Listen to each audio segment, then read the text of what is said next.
Justice. Justice. Community. Accountability. Freedom. Repair. Liberation. Unlocking change.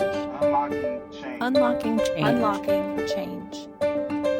Accountability. Accountability. Repair. Liberation. Unlocking change. Unlocking change. Unlocking change. Unlocking change. Unlocking change. This is Colorado Radio for Justice, and this is Unlocking Change. I'm your host, JoyBelle Phelan. And I'm your co-host, Ryan Conarro. Today, we sit down with Christie Donner, Executive Director of the Colorado Criminal Justice Reform Coalition. We're tackling nothing less than the history of mass incarceration in Colorado, from the 1985 Milky Bill to today. And Christie outlines how she sees Colorado's funding priorities directly impacting the everyday lives of everyone in our state. And until we understand that that's us and we start to reflect on who we want to be differently, we are not going to see that manifest in systems, policies, budgets, or any of that stuff. I think that's one of my lessons learned in all of these years doing this is like, we have to reflect on how do we as humans want to be different. That's right now on Unlocking Change. Welcome to Colorado Radio for Justice. I am JoyBelle Phelan. And I'm Ryan Conarro. We are back. Welcome back. Today we're with Christie Donner, the Executive Director of CCJRC, the Colorado Criminal Justice Reform Coalition. Welcome, Christie. Welcome, Christie. Welcome back. Thank you. Good to have you. Thank you. It's good to be here. Great. We wanted to talk with you today. It's such a large topic, but your knowledge is the best suited here. But we'd like to have some conversation around really the history of mass incarceration and how we've gotten to where we are today. Yeah, it's a big, and there's layers to that conversation too, right? So, well, we kind of consider ground zero for mass incarceration in Colorado 1985. So that was the year that there was a bill passed called the Milky Bill, M-I-E-L-K-E. It was named after a prosecutor from Jefferson County. And it doubled all sentences for felonies across the board. So if you were convicted of an offense that you could get 4 years in prison under the Milky Bill, it would be 8. So it increased the top end for every felony across the board. And this was when they didn't do fiscal notes right on bills, and so this was a little bit before my time. I graduated from high school in 1985, was completely oblivious to all the things that was about to happen. But the prison population doubled in the next 5 years, it doubled again in the next 10 years.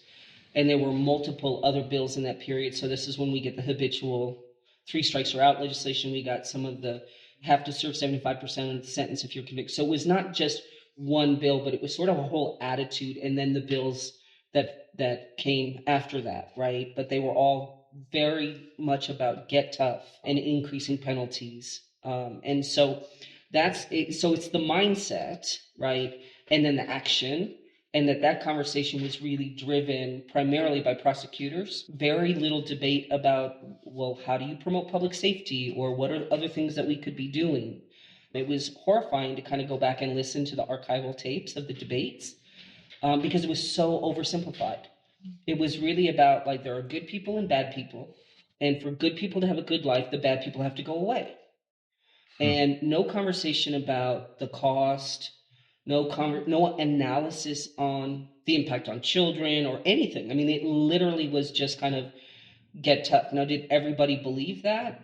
Probably not, because then you get politics that comes in, and nobody wants to be, quote, soft on crime, because this is back in the day where that was the binary. Soft or tough. And so there was this race, even among Democrats, right, to be tough on crime. So it was a combination of attitude shifting and the politics and the policy, so sort of the trinity of bad public policy. But yeah, we ended up with a growth rate in prisons what we've never seen before in the history of Colorado. And we know from all the studies, everything we look at, like, historically, mass incarceration has more deeply impacted communities of color. And I'm curious, back in that time, what was the thought process of why doubling people's time in prison was necessary? Well, if I understand, I think that it was a couple of things, and I want to come back to the disparity question, because that's a really important, because that ties us historically into really the root of mass incarceration. When you talk about Nixon, it's always fun to talk about Nixon. Right? But the idea was people will change their behavior if you make them uncomfortable enough. And even if they don't get it, we have a right to punish them. And then there was this elusive deterrent effect. The idea that if we let people know we're going to lock you up for years and years and years, you'll think about being involved in criminal behavior differently. Yeah, no, you won't. No, you won't. Well, we all know general deterrence is not effective. But again, I cannot tell you how ridiculously oversimplified. Right. And the other thing that was, and it's something that we really push back on and try and challenge a lot, because this notion that the criminal legal system is our public safety system is a misnomer, and we need to stop repeating that. So we can talk about the criminal legal system, but it's not our public safety system. The truth of the matter is most crime never gets reported, right? So the criminal legal system doesn't even come into play in the majority of crime. So community is on its own in a lot of ways, which is why CCJRC has always been involved in two different fronts, right? One is dismantling what we don't think serves us, but the building of what does. And that's where we start looking at reinvesting public dollars into community-led health and safety strategies, because that's actually where you can build public safety way more than locking somebody up. Right. Right. So because you're just removing them from their community. Like you're doing a lot more damage rippling outward by incarcerating someone. Absolutely. But it's so difficult to have that depth of conversation, because people are elected officials that have the power, right, to have a vote on this, are always looking over one shoulder or the other about who's going to attack me if I don't support this Get Tough on Crime initiative. And it's every single session we deal with that. People will say to me, I know this isn't the right thing, but we're going to have to support it anyway. Wow, they'll say that explicitly too. Absolutely. Wow. Absolutely. Like, I personally don't agree with this, and I'm going to put my name behind it. Because I won't get reelected if I don't. Right.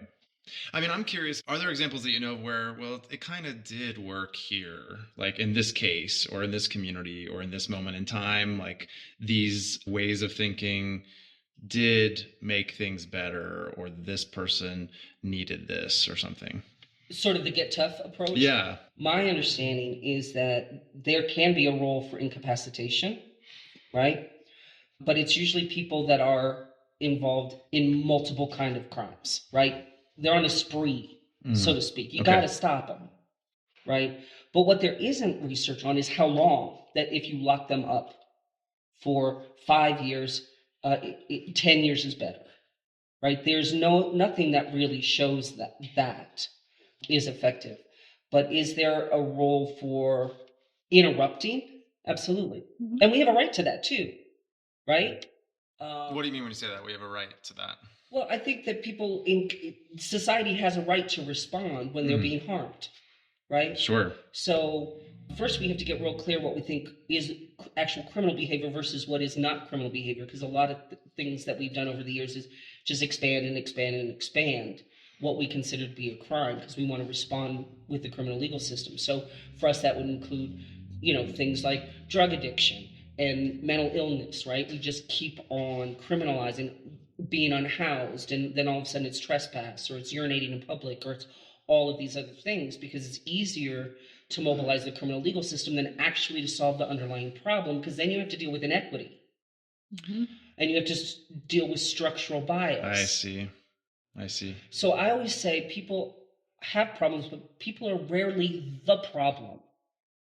But it's such an easy scapegoat, right? It's much easier to be upset about the person who's homeless on the streets using drugs than it is to say, why do we have a broken mental health system?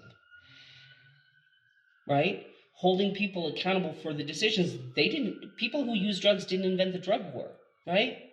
But it's a heck of a lot easier to scapegoat people as the problem and absolve people who actually had power and made decisions for either the intended or unintended negative consequences of that exercise of that power.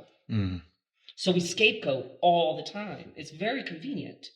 right? But as a society, we do have a right. We are accountable to one another.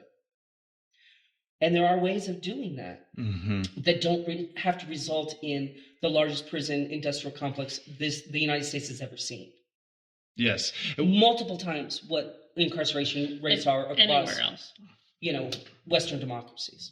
And then Colorado sits right in the middle of that too, Right. right? Like it's right there, up near the top, within the United States. Well, as long as I've been looking at the data, right, we're about the middle of the states. Okay. Usually the 21st, 22nd, 23rd, or whatever. Now, our incarceration rate has declined, but our rate among other states, our positioning among other states has not. So we've just stayed right there in the middle. Okay. We're not Louisiana, but we're not Massachusetts.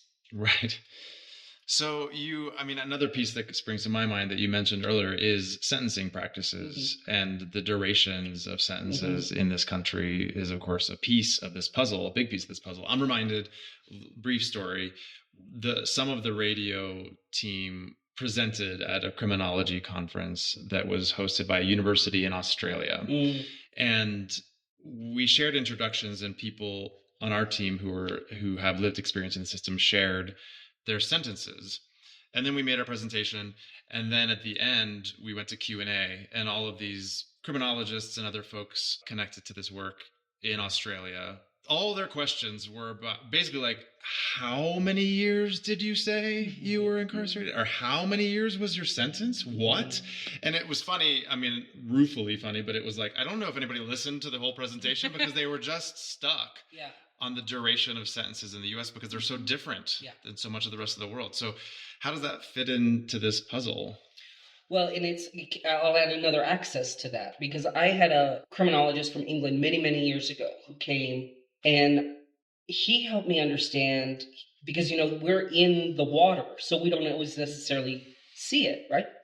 And he said the two things that characterize the American legal system, penal system in particular, is the breadth and the depth, because it's not just the sheer numbers, but it's the depth of that incarceration in terms of the over control over people and the dehumanization of people, right? So it's a number, not a name. It's administrative segregation, how punitive, how it wasn't really focused on rehabilitation, and it truly created as a context around rehabilitation. And I never thought about that, right? So it's both and, Ryan. Which just goes to the mindset in America. It's a very violent society. The roots of mass incarceration is in part because we are a very violent culture, right? We like to dominate, right? And it shows up here in a lot of other ways, right? The dehumanization that's so prevalent within our culture, I think, is a piece of it too. So it's the both and of that, but increasing sentence lengths is absolutely at the core of this, right? And so the prison population is a factor of just two variables, which is the number of people who go in and how long they stay. And if you want to manipulate the prison population, you have to hit on one or both of those dynamics. Either you reduce the number of people that go in, or you reduce the length of their stay. And those have been our compass points for decades now. So, Christie, I'm curious. In 2024, ballot measure, I think it was 128, passed. That's the one that's around extending people's time in prison.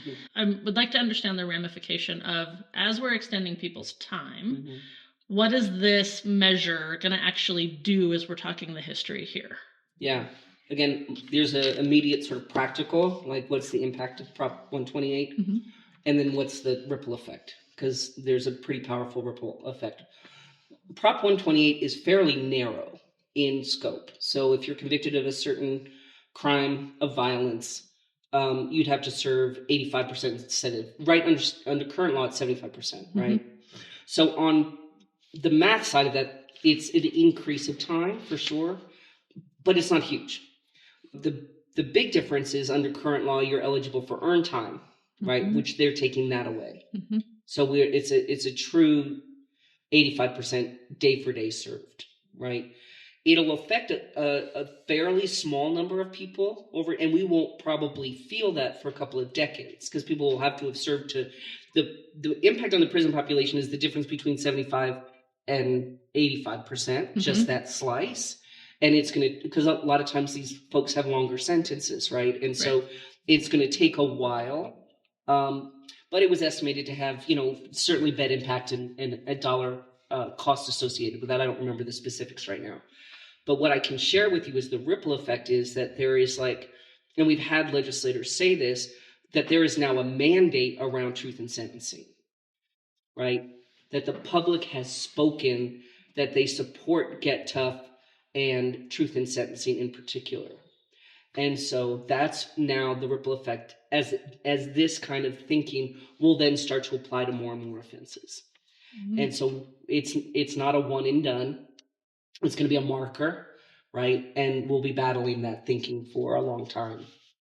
So it's part of the lurch back to sort of that Get Tough on crime.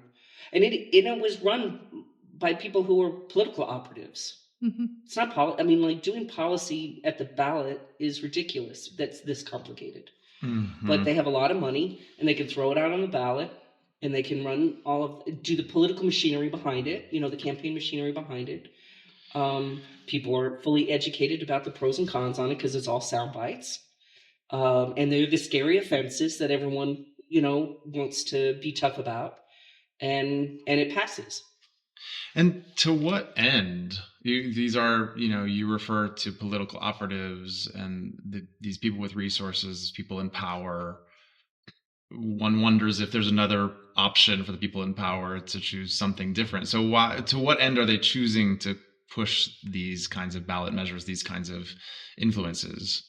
Well, and it's also the bigger one, to be honest with you, that I'm much more concerned about is the passage of Prop 130. Same time on the ballot, which is mandating that the state invest $350 million into local law enforcement for recruitment and retention, run by the same people, right? Why do you see that one as the larger problem? Because I think it's going to have way more impact in terms of beefing up the criminal legal system. More cops, more arrests. And the fact that that ballot measure was written so that none of that money can be for any services related to people involved, even if they were run by the law enforcement agency themselves. They're prohibited from using it.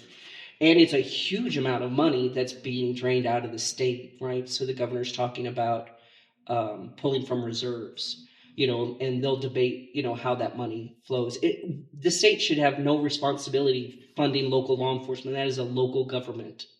Mm-hmm. But again, put a marker in it, and whether or not it becomes a trend, not just ripple effects. Mm-hmm. Mm-hmm. Yeah. So, I anticipate seeing a big surge in arrests. And it won't be immediate because the money's got to flow and it's going to take some time.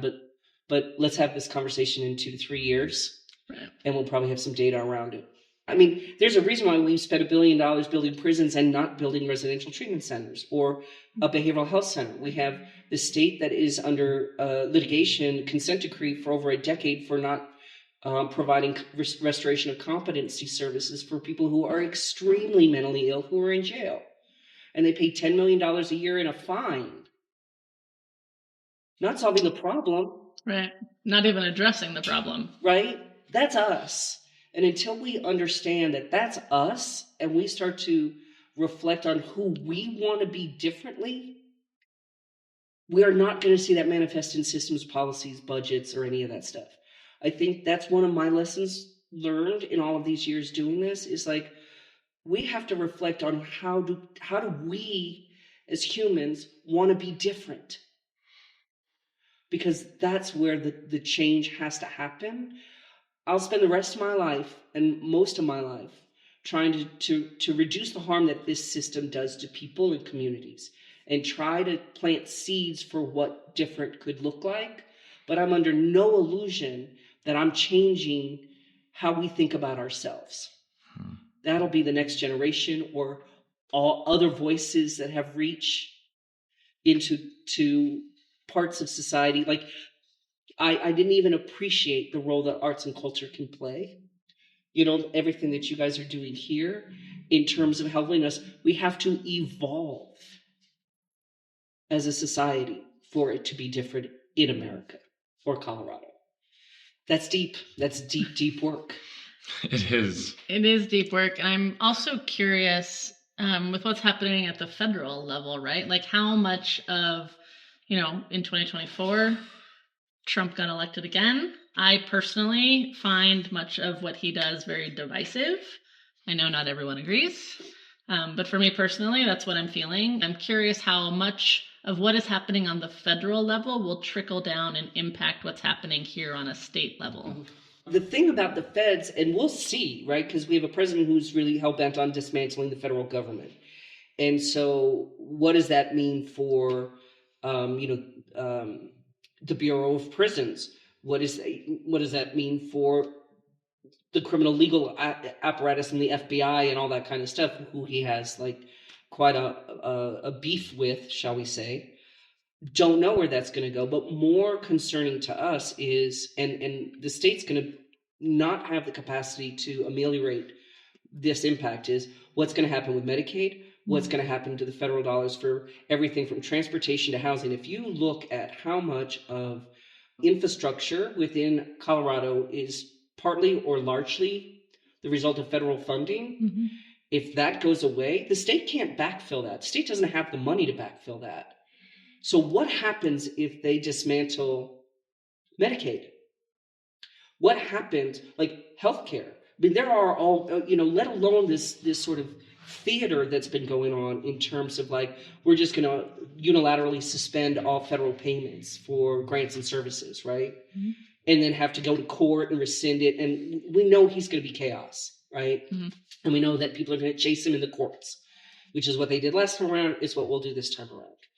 But the impact, I mean, we already have one of our major safety net clinics who cannot get healthcare clinics that's literally around the corner here, who may not be in business because they can't draw down the payments for providing the medical care. So even interruptions in funding can dismantle infrastructure, even if ultimately you win in the courts, the damage is done. So my concern is, yeah, we can chase him, but the damage will be done.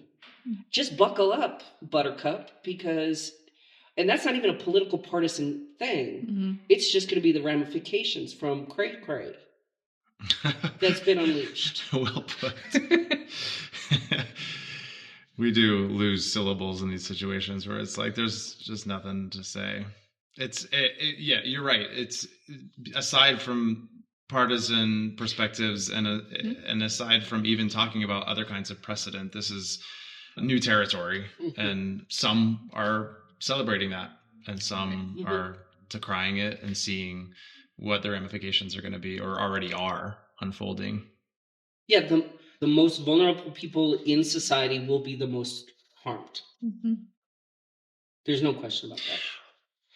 It's just a matter of to what degree, let alone ICE enforcement and the raids and all of that. That's already pushing people underground. So, yeah. I have to tell you, I'm glad I'm 58 and not 28. Why do you say that?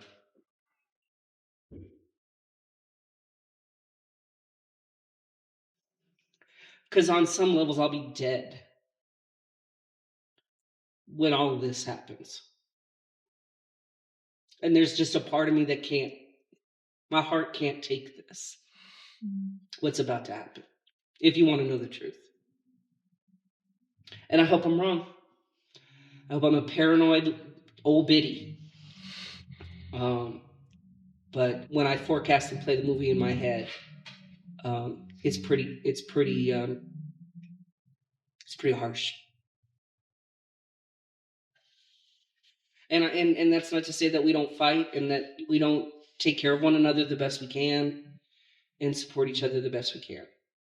But the state will not be able to backfill and protect us from the impact of some of the changes that are likely to happen and happen quickly. It's much easier to dismantle something than to build something. Right. Christie, I wonder what you'd say to someone who says, okay, sure, this cost this much because, and we could have done this, but what if I came to you and said, well, yeah, that's because the education system fell flat. That's because this other sector fell flat. The criminal legal system should still be funded to its rate, and those guys got to get their stuff figured out. Yeah, although it is a matter of priorities, there is not an infinite amount of money, right? And so, like I was saying, when Senator Rupert, who ran the prison moratorium bill, she said the whole time I've been down here, we've been defunding education in order to build prisons. We need to connect dots. Why is the education system falling apart? Because it hasn't been funded for decades. Why is the behavioral health system not able to meet people's needs? Because we haven't funded it for decades. What have we funded? Prisons. That's what we've funded. So we get what we invest in, right? And so it isn't a matter of this and that. It's this or that. And the sooner we come to that of realization, maybe we'll make better choices. But if anyone who has $70,000 in student loan debt from a public college in Colorado is wondering why they're living at home in their parents' basement at 29, just go back and look at the defunding of higher education in order to pay for prison expansion. There is a cause and effect. And we don't always connect those dots. And so that's what's really important, I think, for people to understand. It's not this and that. It's this or that. Thank you. You can have this, and you can lock up 17,000, 18,000 people. Or we can be making investments in things that actually will make us safer as a community. Choose. We are so out of balance with our public investment in safety. So that's part of the calculus that has to change. It's not just the policy. We always say, like, we have what we fund. If you want something different, then you have to fight for money. I'll tell you, the work that I think has been most powerful that we've done hasn't been our policy advocacy, it's been our budget advocacy. Interesting. Because moving the money changes the outcomes. Yep. I see. Yeah, so we can talk about that another time. What does community reinvestment look like? Yeah, for sure. I'm curious, we've talked, some of what we're talking about today is a little demoralizing. So I would sort of like to try, if we can, and end on a positive note. Like, what is the thing that most excites you and like keeps you going about doing the work that you do when it's so hard? Just living my values. I have the privilege every day of showing up authentically in the world. And I don't, it's hard, but I get to be who I think I want to be. I probably have PTSD from being anywhere near the Capitol at this point in time. I can get very cynical. I can get very sad. I can get all of those things, but that's real too. And that's just the price I pay, and I'm willing to pay, happily will pay, to be authentic in the world.